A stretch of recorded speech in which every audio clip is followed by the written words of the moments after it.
It's time for this week's episode of Brandon Sports Talk, featuring in-depth interviews from those who are trending in the world of athletics. And now, here's the host of Brandon Sports Talk, Brandon Pate.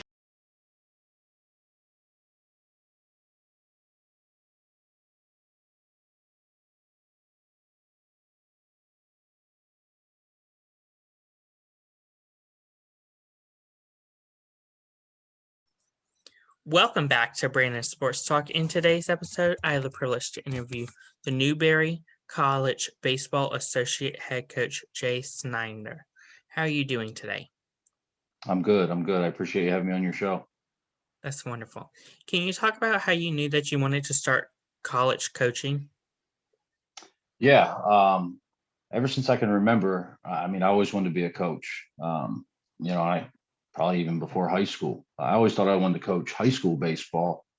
And after I graduated from LaSalle, when I played junior college at Keystone, Coach Jamie Shevchik said, "Hey, when you're done, love to have you back. I got a spot waiting for you."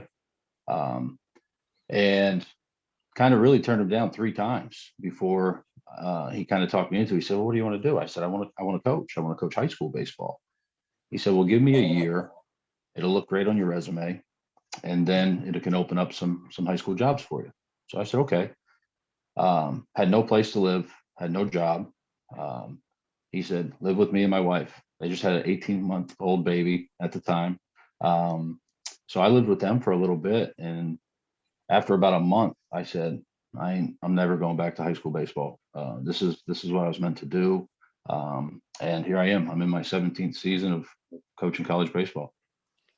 Can you talk about, of course, your time at Keystone as a player and a coach? Yeah. As a player, Keystone College, I don't know if you know this or not, Christy Mathewson went there. He grew up right across the street, obviously one of the first 5 inducted into the Hall of Fame. And small school, very small. Matter of fact, back in those days on MapQuest, you couldn't even find Lapoon, Pennsylvania. You couldn't even find on MapQuest, but it was the right thing for me. It was the right place for me at the time. Small town guy. And as far as what Keystone was about, it was about getting a degree and the athletics. And there weren't a lot of distractions. So as a player, I had a great time there. I think some of the most memorable times in my time as a college athlete was there. And to me, I always thought college is what you make it. I went to Philadelphia after there and went to LaSalle, but not a city boy. And, kind of a lot of things to do in Philly. But if I never really truly went out of my dorm, which I really didn't, I didn't really experience all that. But I experienced more with less at Keystone. Just the camaraderie, the friends, the family atmosphere that was there was really what I was searching for. And I think that's just why I called it home. And then I got the opportunity, like we discussed earlier, to go back and start my coaching career there. And when I played, it was a junior college. 2 years later, it turned NCAA Division III. But nothing really changed when it comes to the pride, the tradition, the family type atmosphere. That was all the same. Just with a different bunch of letters at the end of it, in what conference we played in. But it was a blast. I mean, again, it was one of those things that is something that I think I really needed. I learned a lot from Coach Jamie Shevchik. Obviously I played for him and then coached with him for 4 years there at Keystone. Really was like a brother to me. Really taught me a lot. Let me be me. Let me kind of get my own coaching style, my own coaching philosophies, and didn't micromanagement. And we had success. Obviously, he's gone on to a lot greater success, in his time still being there over the course of the last 21 years, I think. But in our time there, I think we were 4 years, 129 and 40. We won 4 conference championships. We had 4 player of the year, 3 pitcher of the years.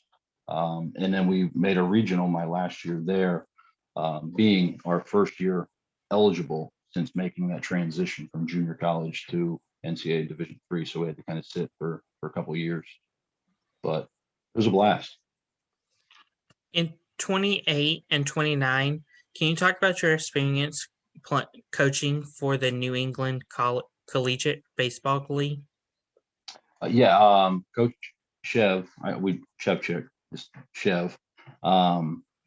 He actually got the job for the Danbury Westerners in the NECBL, and said, "Hey, I got the job and would love you to come with." So here it was. It's another opportunity for me to learn some more coaching experience. Again, I thought it was a great learning tool for me to have the opportunity to coach Division III players, Division II, Division I players, and kind of pick their brains and learn from them as far as, hey, what are some of the things that you're being taught, and then kind of just picking and choosing to formulate, how I wanted to coach and how I wanted to work with hitters or how I wanted to work with outfielders, and that was a great staff. It was obviously Coach Shevchik. Sean Fesh was our pitching coach. He pitched, I think, 17 years in the minor leagues.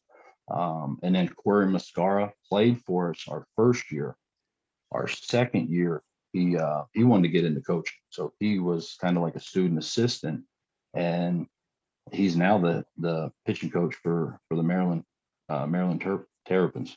So good staff, great opportunity for me. I did 2 years of that, and then that's enough. I mean, because you're on the bus nonstop. It's game after game after game, and it's great if you're a part-time coach, and you don't have a lot of recruiting responsibilities. But since getting here, and that first year in the NECBL is actually how I got this job.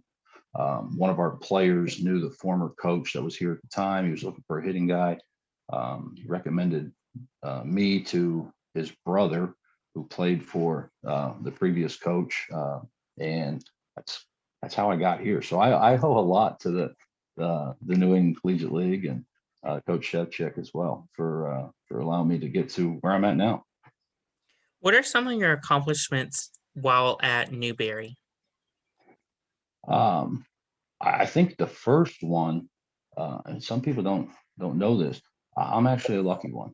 Like I said, I first got here and it was under a previous coach, and they ended up hiring a new coach, Russell Triplett, in the summer of 10. And I didn't know Coach Russell Triplett, and he didn't know me.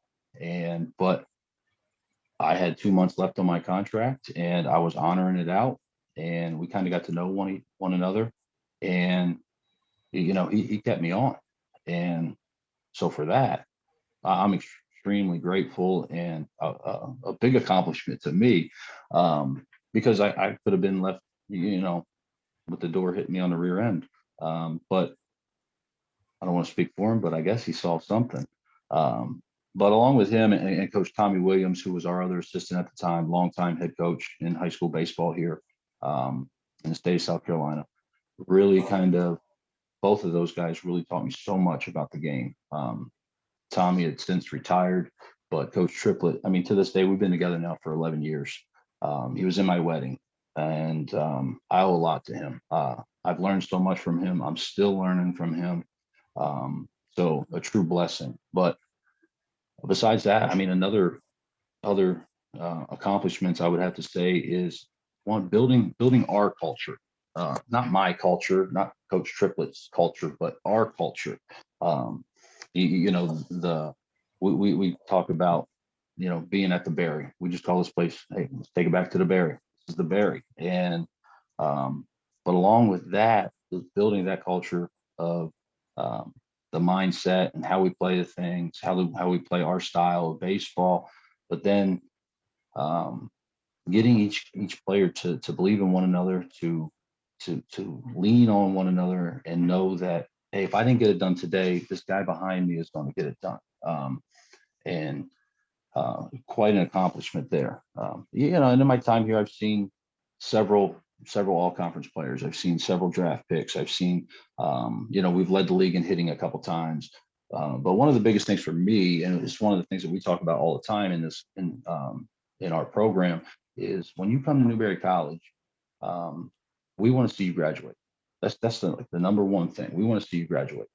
And to see these young men that we have spent years with, then it's our job to prepare them to go on for life after baseball, whenever that may be. Is that in 4 years from now, 10 years from now? We don't know.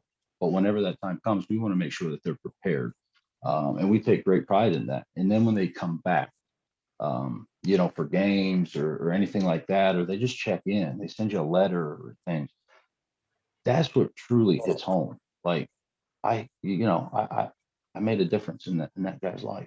And that's what's awesome. So you can take the all conference players and the MLB drafts, and that's awesome. It is, but being a part of someone's future is pretty special too. But along with that, I got two more, and I'm sorry, but I met my wife here.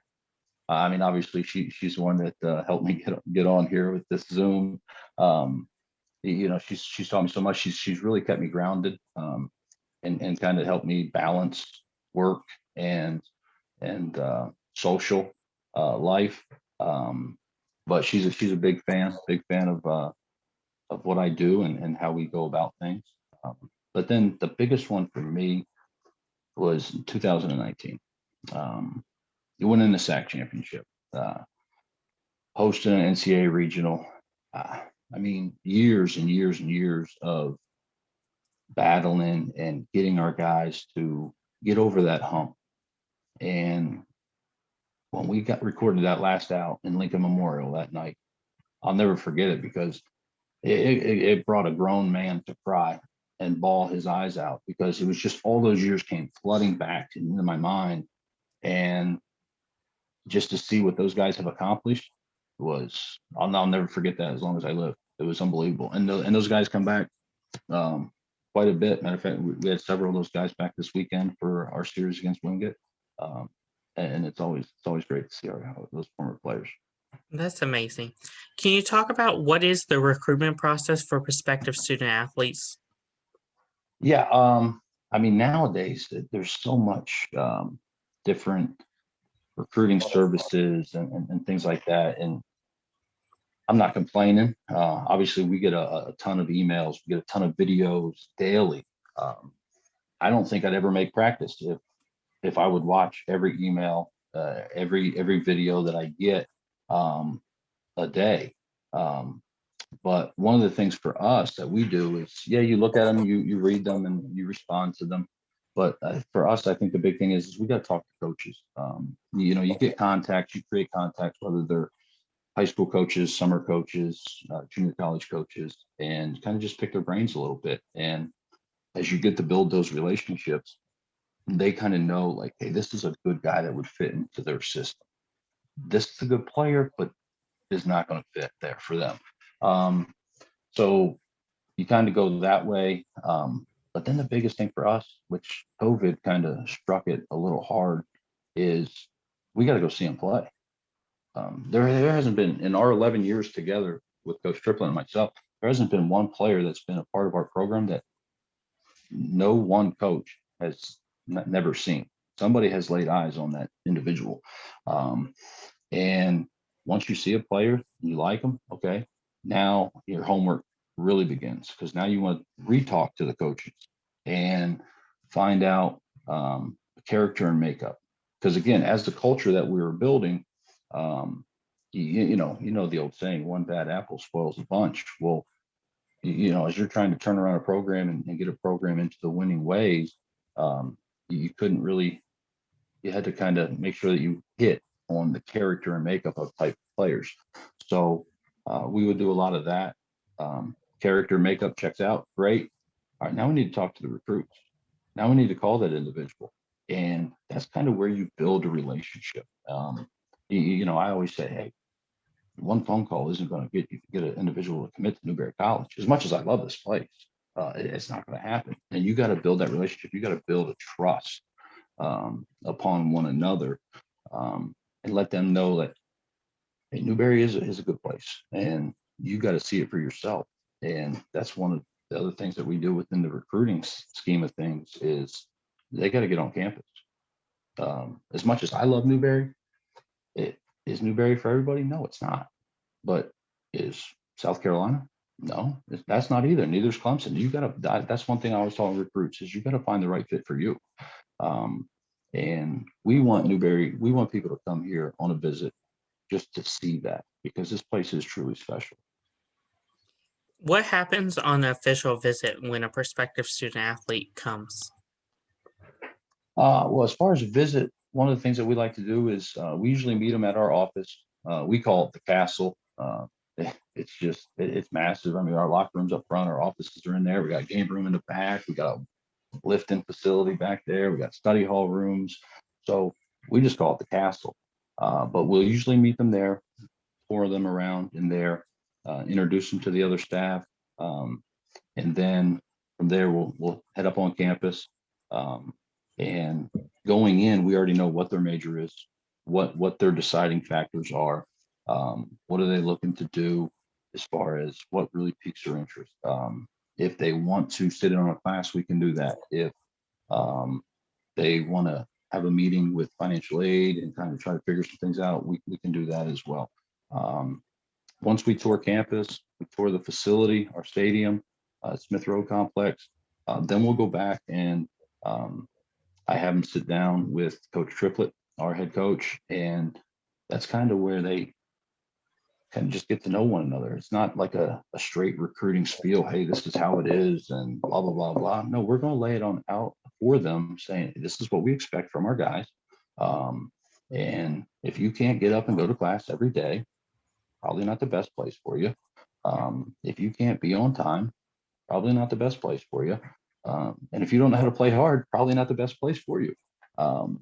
So I think parents kind of like that. Like, hey, we're going to keep a thumb on them, but just understanding that every day that their main goals are you're going to go to class every day, and you're going to play hard. And our job is to continue what their parents have done to that point in raising them and continuing to prepare them for the next phase in their life. Of course, before COVID, were recruits and potential prospects allowed to try on jerseys like the one behind you? Honestly, I don't know that. That rule book is, I don't know if you've ever seen these NCAA rule books, and they're so big, and we got to take a test every year. I've never seen that question. I know if they work out, you're able to give them equipment only for that set time, I believe. But we've never had any of our players try or any of our recruits try on any equipment or jerseys or anything like that. So that I don't know. I can't answer that question for you. Who are some of the teams that you play in your conference? I know you do play like Mount Olive and Barton. Yes, we do. We do usually. Well, we haven't played Barton in many years, but usually we'll always do a home and home with Mount Olive. But they are actually in the Conference of Carolinas, and we are in the South Atlantic Conference, which is made up of from South Carolina, us, Anderson, Coker College. Tennessee is Lincoln Memorial, Tusculum, and Carson Newman. And Limestone is also in South Carolina. Sorry, new to the conference this year. North Carolina, Catawba, Wingate, Lenore Ryan, Mars Hill, might be UVA Wise is a new member. I think they came in 2 years ago. And I don't want to leave anybody out. So Lincoln Memorial, Coker, Queens College. They're also in the Charlotte area. So very tough conference. I will say that. Can you talk about, of course, as the season just began, what are some of the things that you have implemented with COVID being a factor? Obviously, I mean, everywhere you go, is the mask. Got to wear the masks, and in the dugout, really hasn't been an issue for our guys. I think once we got over the initial shock of wearing them every day, it's been good, but we had a fall to where we could kind of get used to those during practices. One of the things we kind of had to do where we used to always lift as a team with our strength conditioning coaches. Luckily for us, school had built a new strength and conditioning weight room. So now we have two, so where we could actually split. So the position players lift together in one weight room, the pitchers lift together in the other weight room, just due to the fact of the amount of numbers that you can only have in one place. So obviously that was a little bit different than what we had to do. But then on top of that, one of the things that we've done since the day that they've gotten here was we told them, hey, the athletics can really make or break Newberry College. And if we start getting a bunch of cases, the college is going to have to shut down. So it was really up to those, the students to really help and kind of keep their inner circle smaller. And since we got through the fall pretty much unscathed, I think we had maybe 3 cases on our team, 2 of which were from the summer. And then, so we kind of got through our whole fall, able to practice and things like that. And then when we came back, we initiated a team-wide where we have to get tested. Everybody gets tested once a week. And even though the NCAA with our conference said, hey, 25% of your team has to get tested per week, we took it even further and said, no, everybody on this team is going to get tested. That way, with contact tracing and things like that, we kind of start to eliminate and say, okay, one guy pops, we know these 2 guys, because they're roommates, they're going to have to quarantine as well with contact tracings and things like that. So been different, but it's been different for everybody too. So I think everybody at each school and each team and program is doing a lot of similar things, but maybe tweaking it here and there to kind of fit their needs. But knock on wood, but so far so good. Can you talk about, of course, how different it is now with fans almost about to come back? Yeah. I mean, when we went on the road, we opened up at North Greenville, and they had some fans there, but their school wasn't allowing, like most schools weren't allowing visiting fans, just like ours, which is understandable. So it was a little different, but at the end of the day, yes, you play for fans. But it's nice to play in front of fans, I should say, but you're not going to win or lose a game because, there's an extra couple hundred people there. But at our place, man, like I said, I think we finished up last night, and I mean, this weekend we had a great turnout, and we usually always have a great turnout. I mean, we'll average several hundred a game, even on a midweek game. So the home atmosphere is exhilarating. I think there's a reason. I hope I don't jinx ourselves. So I am going to knock on wood again, but there's a reason we don't lose at home. And it's that support that we get, and it's not just from parents or students. It's this community and this college support these athletics so well. To this community, it's Newberry College, and their athletics is their South Carolina, their Clemson, their Floridas, where they know people by name. And I mean, I tell recruits all the time, I promise you, at some point, someone's going to come up to you while you're out eating and call you by name and start talking about the baseball program.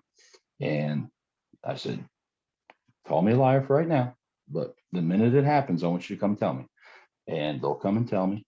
And I said, I told you, because that's what this is. This college and this athletic programs is to this community, and it's unbelievable. And the rowdiest bunch, which is the greatest bunch, is the bunch that sits up behind third base dugout, and they're like alums from the 70s and the 80s, and they're the rowdiest bunch. They're up there tailgating. They got a fire pit out there. They got charcoal grill. I mean, it's nuts.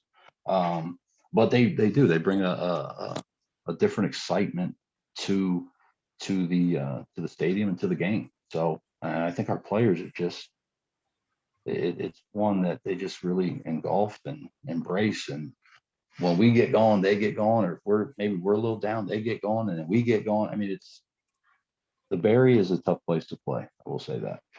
That's so amazing. What advice would you give upcoming future high school athletes looking to play in college? I think the biggest one for me, I think I mentioned it earlier, is choose the best fit for you. Um, you know, what are your deciding factors? What are you looking to do? What do you want from a program? What do you want from a school? And then start checking off boxes.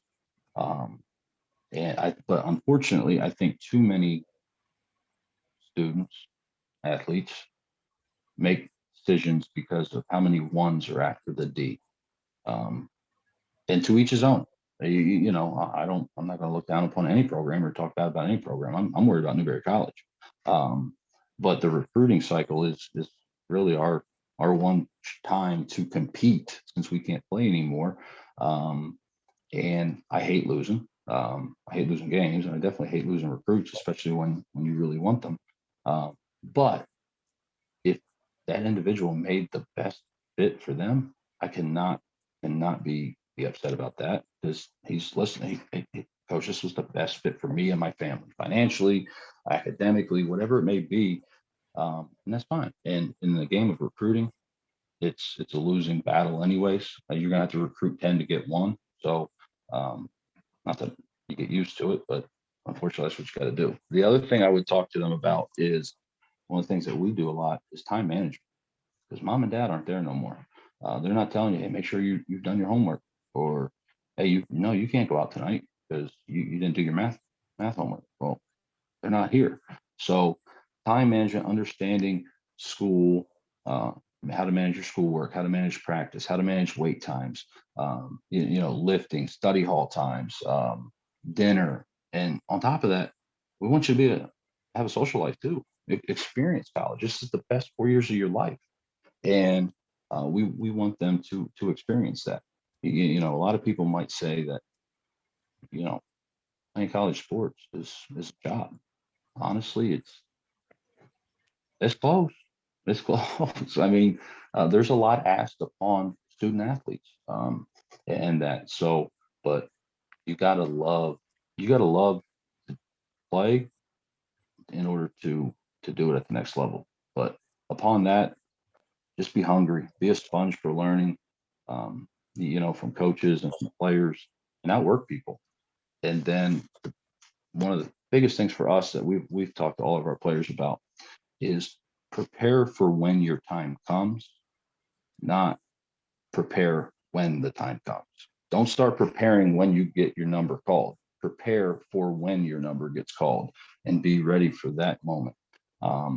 And we saw it this past weekend where, up to that point we had played, 7 games, and we had a freshman get called upon, put in a tight situation, bases loaded in a tight ball game. Guy, no at bats, hasn't played yet, and hey, let's go, you're in.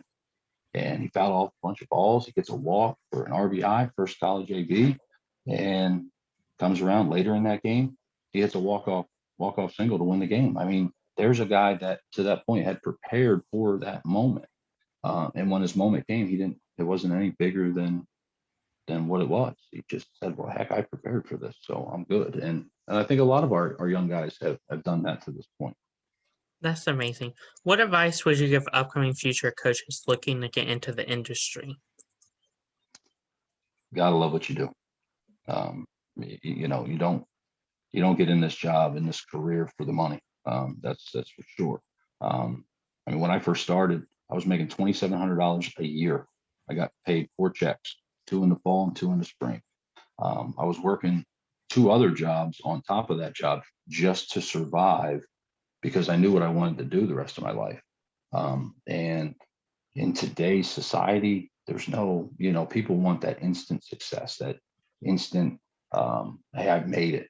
Well, where I come from and what this program's about, blue collar, you got to work to get what you get, and you got to learn how to grind. And that's kind of one of the things I would tell them is grind and learn and pick people's brains, talk to other coaches, call coaches. If you're working with the hitters, if you're working with the outfielders, talk to different coaches in your conference, Division I, Division III, it doesn't matter, but talk to people and learn from them. And then again, spin it to how you want to incorporate it to best get the best results for you and your team. And then the other thing I would say is recruiting. We could be the best coaches, and don't get me wrong, I think we got a great staff.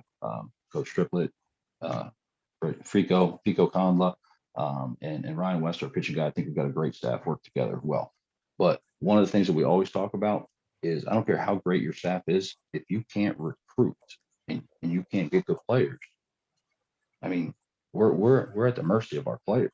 And so you want to get good players, but you got to be able to recruit. And our one big saying that we have in our office is, when it comes to recruiting, watch the game. Watch the game. We're not there to socialize.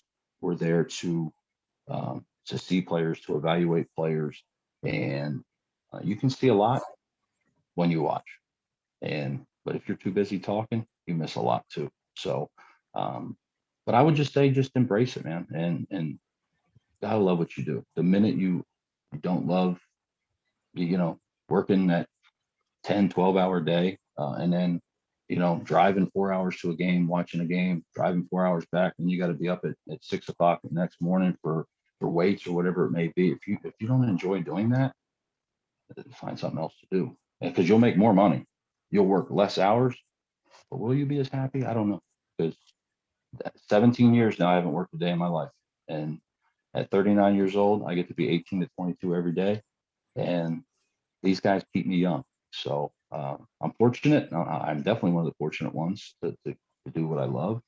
And so that's what I would say to any future coaches out there looking to get into this gig. So, but you will be lucky. That's wonderful. Where can my listeners find Newberry College Baseball at on social media along with you? I'm sorry? Where can my listeners find Newberry Baseball at on social media along with you? You can go to newberrywolves.com is the athletic website. And then our Twitter, again, not a high-tech guy. So our Twitter, I think, is Newberry Baseball. I'm looking this up right now. But mostly it's the website, newberrywolves.com. We'll post a lot of things on there. And just recently we have a bunch of guys doing Instagram, and that at NC Wolves _BS ball for Newberry College Baseball is our Twitter handle. But a lot of guys have been doing the Instagram and things like that. So I do got to get better with this technology. So, because that's it's 2021, so guys are trying to get me in on it, get me better with it. I'm better at just picking up a phone. I want to talk to a recruit. I had to get into that texting years ago. I'm better. Just let's talk. But they like the texting. So I've gotten better with that, obviously, but I do got to get better with that Twitter game. So. Thank you again, Coach Jay, for your interview, and best of luck in this upcoming season. I appreciate it. Thank you so much, Brandon. Great luck. Best of luck with your sports podcast, and wish you all the best. Stay safe. Thank you. You can find Brandon Sports Talk on Facebook at Brandon Sports Talk, Instagram at Brandon Sports Talk, Twitter at Talk_Brandon, and you can find me on YouTube at Brandon Sports Talk. Don't forget to like, comment, and subscribe. Thank you again, Coach Jay, for your interview, and best of luck. Thank you. You too. You've been watching Brandon Sports Talk. Please feel free to like, share, and subscribe to Brandon Sports Talk on social media and on YouTube.